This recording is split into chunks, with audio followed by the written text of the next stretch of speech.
When you're talking about universal basic income, there's two questions that come up. How much money and where is it coming from? Yeah. So first, I want to say that if you look at the heritage of universal basic income, it's a deeply American idea where Thomas Paine was for it at the founding of the country.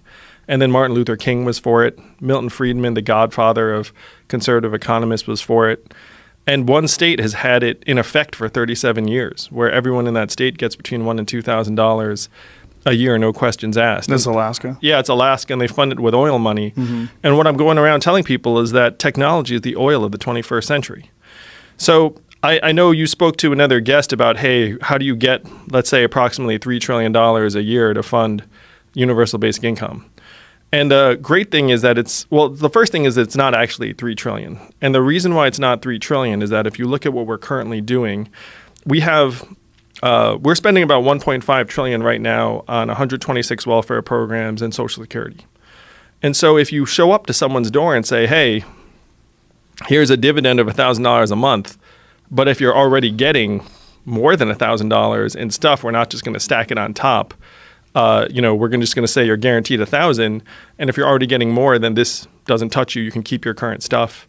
If you're getting $700 in food stamps and whatnot, then you can just get $300 on top. So the $3 trillion actually shrinks a lot very fast because of the fact that about half of Americans are already getting various income support from the government. So the real price tag is closer to about $1.8 trillion if you say everyone who's 18 and up. Now, for context, the entire U.S. economy is now $20 trillion, up $5 trillion in the last 12 years, and the federal budget's $4 trillion. So you're looking at $1.8 trillion.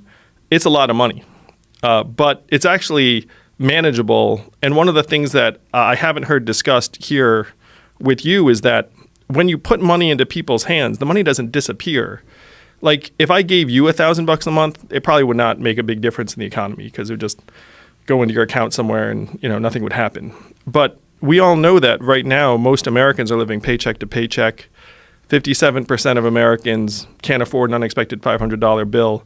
So you put $1,000 a month into their hands, it's going to go right back into the economy. They're going to spend it on food, child care, car repairs they've been putting off, the occasional night out. And then all of those businesses end up hiring more people, and then we end up getting some of the money back as tax revenues.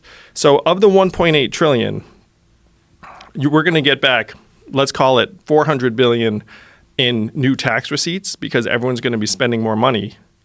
We're going to save $100 to $200 billion on things like incarceration and homelessness services and emergency room healthcare.